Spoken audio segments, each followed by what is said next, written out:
आप सभी का हिंदी स्टोरी चैनल में स्वागत है। दोस्तों, आज के वीडियो में तुलसी विवाह कथा सुनाने वाले हैं। पौराणिक काल में एक थी लड़की, नाम था बिंदा। राक्षस कुल में उसका जन्म हुआ था। बिंदा बचपन से ही भगवान विष्णु जी की परम भक्त थी।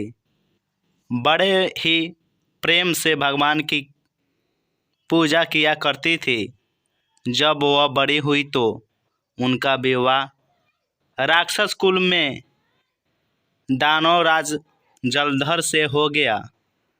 जलधर समुद्र से उत्पन्न हुआ था। बिंदा बड़ी ही पतिव्रता स्त्री थी।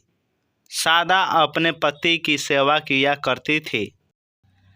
एक बार देवताओं और दानवों में युद्ध हुआ। जब जलधर युद्ध पर जाने लगे तो बिंदा ने कहा, स्वामी, आप युद्ध पर जा रहे हैं। आप जब तक युद्ध में रहेंगे मैं पूजा में बैठकर आपकी जीत के लिए अनुष्ठान करूंगी, और जब तक आप वापस नहीं आ जाते मैं अपना संकल्प नहीं छोड़ूंगी। जलधर तो युद्ध में चले गए और बिंदा व्रत का संकल्प लेकर पूजा में बैठ गई। उनके व्रत के प्रभाव से देवता भी जलधर को ना जीत सके।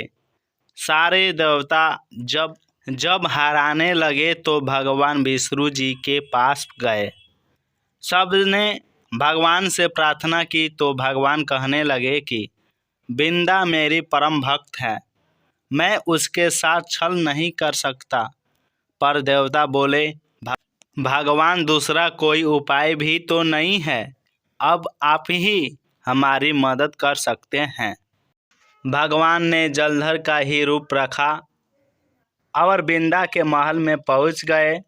जैसे ही बिंदा ने अपने पति को देखा वे तुरंत पूजा से उठ गई और उनके चरण छू लिए।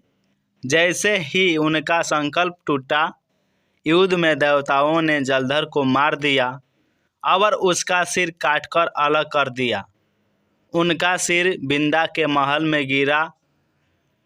जब बिंदा ने देखा कि मेरे पति का सिर तो कटा पड़ा है, तो फिर ये जो मेरे सामने खड़े हैं ये कौन है? उन्होंने पूछा, आप कौन हैं? जिसका स्पष्ट मैंने किया। तब भगवान अपने रूप में आ गए, पर वे कुछ ना बोल सके। बिंदा सारी बात समझ गई। उन्होंने भगवान को श्राप दे दिया, आप पत्थर के हो जाओ। भगवान तुरंत पत्थर के हो गए। सभी देवता हाहाकार करने लगे। लक्ष्मी जी रोने लगी और प्रार्थना करने लगी। तब बिंदा जी ने भगवान को वापस वैसा ही कर दिया और अपने पति का सिर लेकर वे सती हो गई। उनकी राख से एक पौधा निकला। तब भगवान विष्णु जी ने कहा, आज से इनका नाम तुलसी है और मेरा एक रूप इस पत्थर के रूप में रहेगा, जिसे शालिग्राम के नाम से तुलसी जी के साथ ही पूजा जाएगा। और मैं बिना तुलसी जी के प्रसाद स्वीकार नहीं करूँगा। तब से तुलसी जी की पूजा सभी करने लगे और तुलसी जी का विवाह शालिग्राम जी के साथ कार्तिक मास में किया जाता है। देव उठनी एकादशी के दिन इसे तुलसी विवाह के रूप में मनाया जाता है। दोस्तों, हमारे चैनल पर नए हैं तो वीडियो को सब्सक्राइब, लाइक और शेयर कीजिए।